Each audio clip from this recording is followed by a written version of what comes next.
Okay, this one just came, and let's see what it is, I guess. Oh, what is this?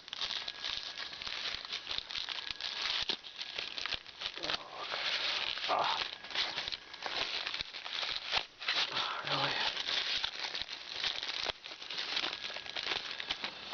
Well, looks like it's in some kind of, zoom back a little bit. Okay, it's in some kind of, I don't know what this is.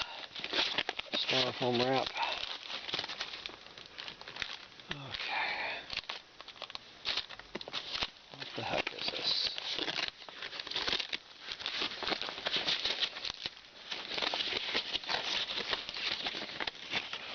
Oh, it's my neon lights.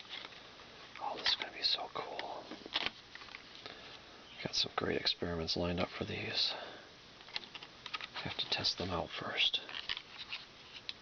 Okay. Looks like this one's coming out of the box a little bit. Okay, so we're going to have plasmas and high voltage transformers. Excellent. It's going to be a lot of fun. Okay. Well, this is Dr. Janes, and today I'm going to be doing some more interesting experiments. And today I'm going to try to light up a light bulb, a fluorescent light bulb. Let's take this out of the package. Okay, I got this one from Home Depot, but I'm sure they probably sell them online as well. Actually, I'm not going to take it out all the way because I don't want it to roll on the floor.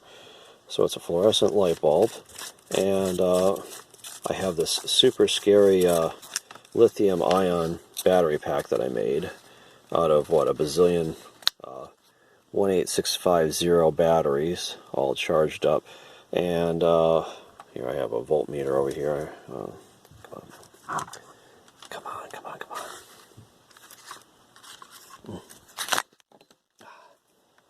Okay, there. So I have the voltmeter hooked up to some clip leads, and let me just see what the voltage is on this. Okay. 130 volts almost, and these things put out a huge amount of current. This thing is lethal. And so I'm going to try to power a plasma light bulb, and I actually not doing it just to light up lights. I'm going to be doing some interesting experiments with plasmas.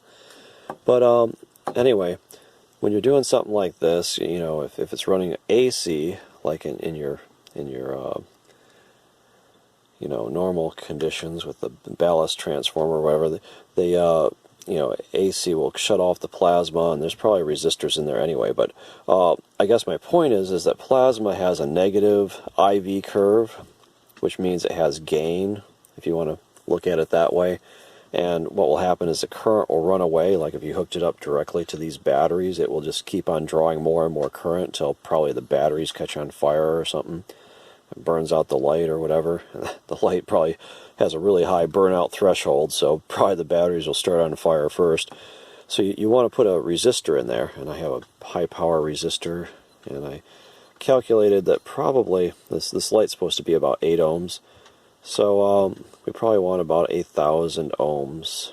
Okay, 1 kilo ohm. And I haven't tried this out yet. We'll see what happens. And also, my past experience with starting light bulbs with DC fields is you need something to ionize the plasma a little bit. So I have this little Tesla coil that I may use to ignite the light bulb.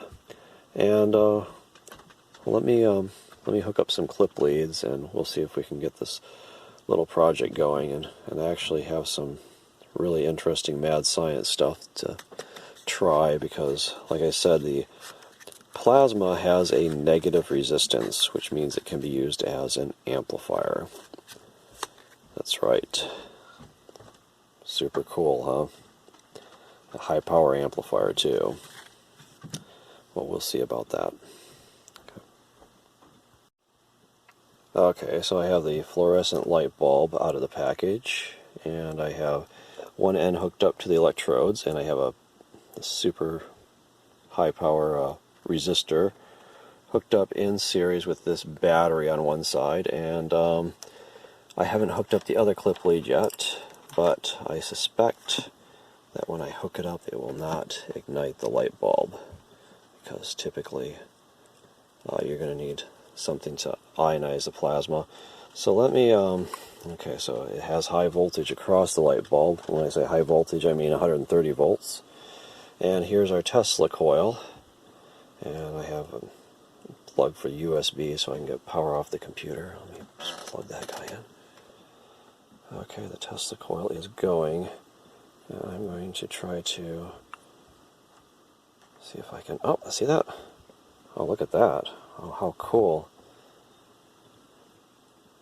Oh, it only lights up when I bring the coil near it. Oh, this is awesome. You know what that means, don't you? Oh, look at that.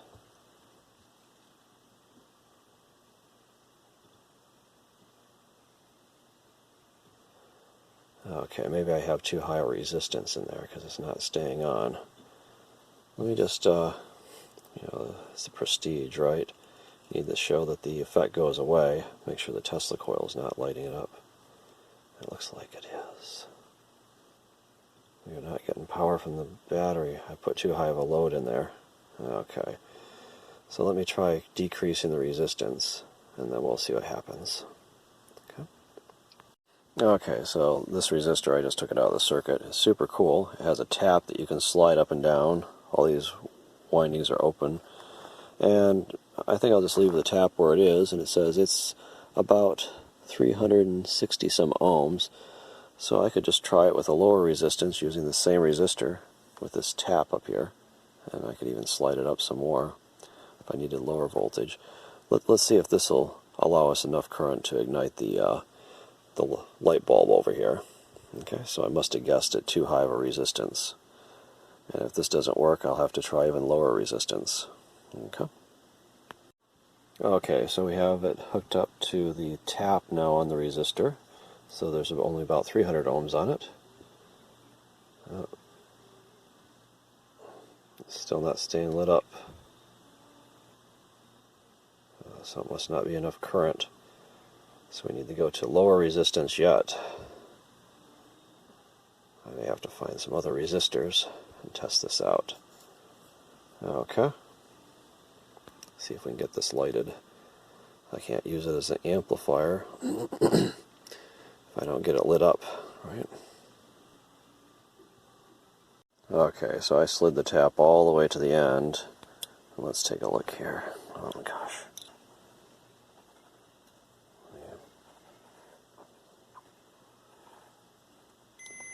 Okay, so this thing's set on the ringing when the impedance is low, and it's about 34 ohms, and I'm not sure if it's going to burn out.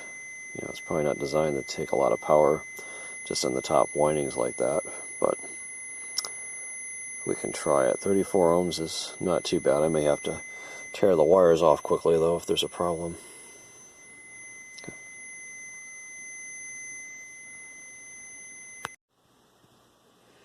Okay, so we have our 34 ohms in there now, and still not lighting up, of course, when we bring that voltage onto that.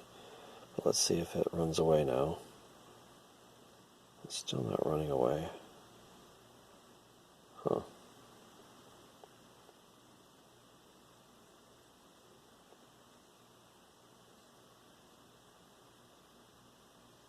Okay.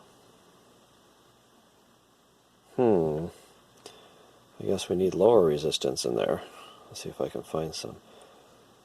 Because it's just lighting up from the Tesla coil.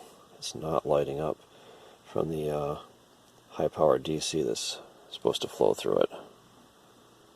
Okay. It's pretty high voltage. I mean, that's 130 volts. Okay.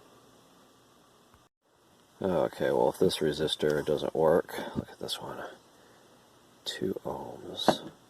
Big ass power resistor. The heat sink on it. Let's just verify. If this one is not a low enough impedance, then I may have to throw in the towel because I don't know if I want to hook that battery up without a load. That's gonna... Oops. Let me get these on there. Yeah, I think that's gonna be too dangerous to hook it up without a load. Let's see, 2.1 ohms. Okay. So we'll try that guy and see what happens. Okay, so we have this 2 ohm super high power resistor hooked up to our light. We have the light hooked up to the battery. Let's see if it will. Still not breaking down by itself.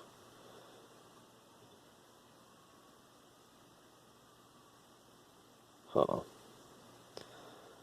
Okay. Very interesting. Okay. Okay, so here is our neon lights. And it's not exactly what I expected. I don't know. What the heck?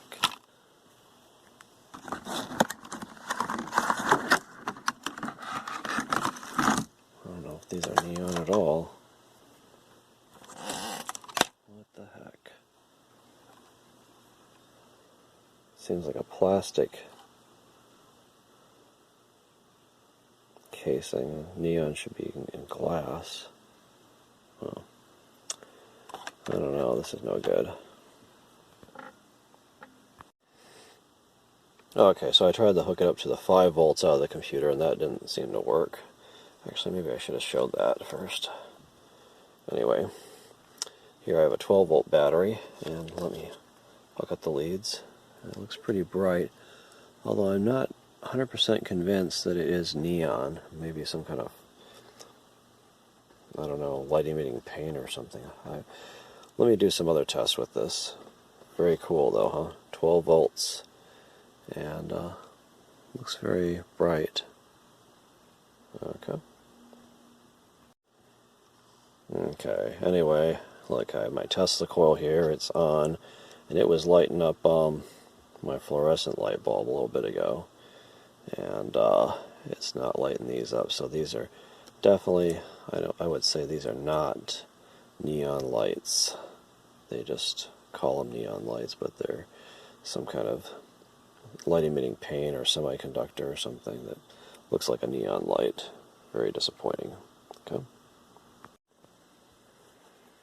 Okay, I guess maybe with further experiments, maybe this thing is a neon light, because I don't think it would behave like this if it was some kind of semiconductor thing. So maybe the neon light is inside of this plastic housing. Huh.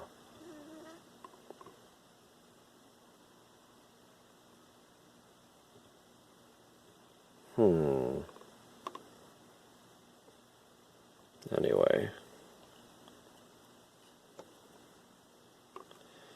I'll have to fiddle with this some more. We might have some use for this yet. Okay. Okay, so I have a new plan. I'm going to see if I can get this thing to light up at all. I have my Tesla coil here. What I'm going to do is I'm just going to get this close so that it has discharge in the tube, like so. And I'm just going to see if I touch this lead quickly, hopefully I won't burn something out, and see if we can get this thing to light up.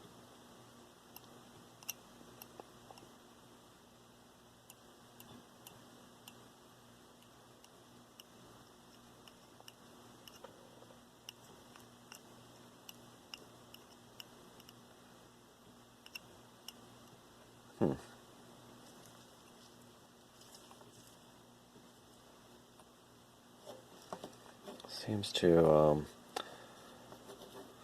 have more plasma discharge if I have it kind of at a distance, but not. If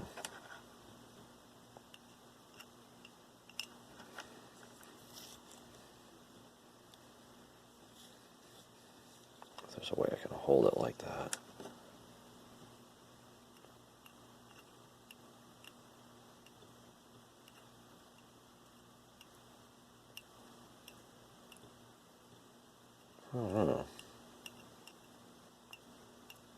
does not seem to be working.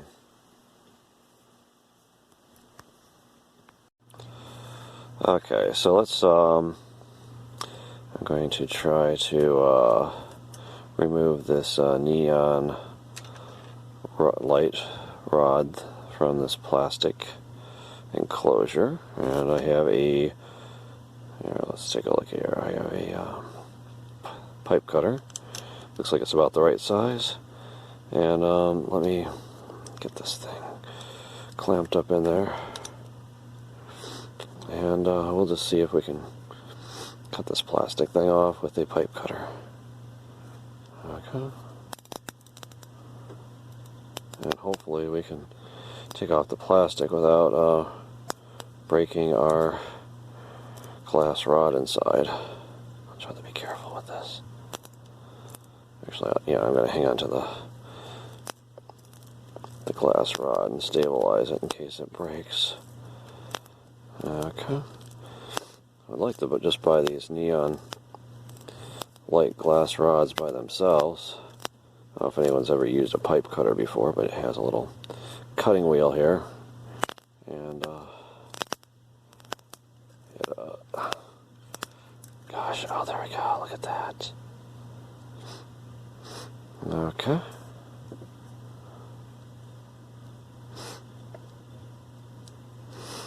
There we go. Huh. For some reason it's kind of stuck in the other end.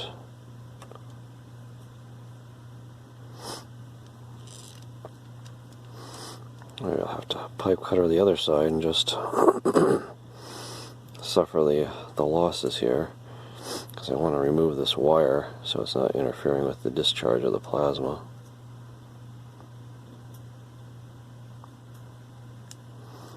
It seems to be fastened in the other end, and I don't want to break it. Yeah, I can pull it right through. It seems to be kind of difficult though. Oh, there we go. Oh, excellent. Okay. I guess I'll just cut these wires. We should be good to go.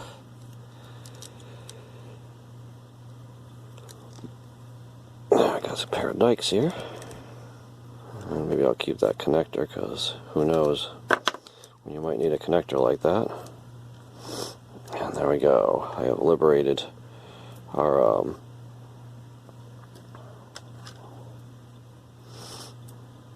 neon light from this guy, and I'd like to cut this wire also. See if I can get a hold of this wire and get this out of here. Okay. There we go. Okay. Very cool, huh? I should be able to test this neon light with something, and it will be liberated from its bonds here.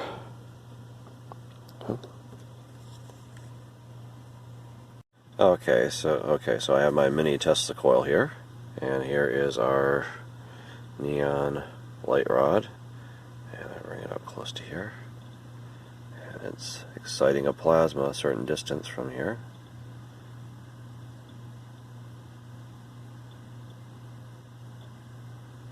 Okay. Very cool, huh?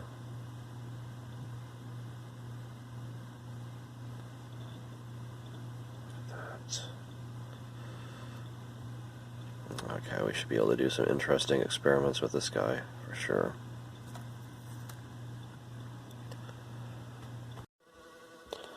Okay, so here I have my power supply for this neon tube, and I cut the wires and I ran it through a Pearson transformer so I can measure the current, and I have some 18650 batteries here, 3 of them, from a battery holder, and I'm going to try to hook this up without shorting these out, hopefully. Okay. And yeah, there we go. We got our neon light on. And let's take a look at our scope. We'll see if we can measure a signal in our scope here. Okay. Okay, so here's our battery, our power supply, our Pearson transformer, and here is our signal. It's kind of low, but remember the Pearson is like 0.1 volt per amp, and we're on the 2 millivolt scale, so our current's fairly low. You can figure out what that is. What is that? 0.1 volt per amp, so it's about 20 millivolts peak to peak, and our frequency is 34.7 kilohertz. Okay, so that's what our power supply should be operating at. Very cool, huh? So maybe we can use this for some experiments. Should be interesting. Okay. And again, we have our neon light there. I'm planning to do some interesting experiments with that. Okay. Okay, so I'm going to hook up a high voltage probe to this guy so we can see what kind of voltage is coming out. This is 1001, and this is 500 millivolts per division, and it's about,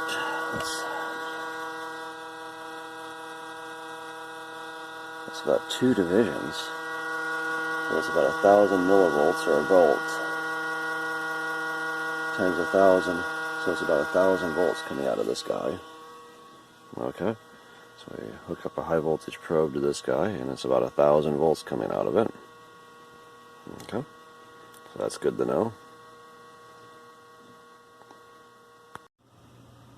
Okay, so we're able to characterize our neon light and our little transformer here, so we might be able to use it for some projects. It didn't quite work out the way I wanted it to, because I was hoping to get this to ignite, but it looks like the impedance is too high. It needs about 1,000 volts, and what I say, I misspoke a little bit earlier, is 20 milliamps, I think, to drive this guy, and the transformer puts that out, so, and it runs at 12 volts, so this transformer will convert 12 volts to 1,000 volts at 20 milliamps, and these neon lights drive at that power, and they are neon lights.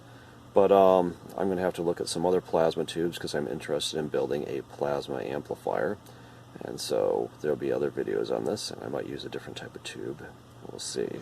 Should be interesting, but you know, sometimes you know, interesting effects here, but sometimes it doesn't work the way you expect it to. That's science. So, but you learn something and then you improve on it. So next time we'll see what we can do. It's Dr. Janes, and thanks for watching.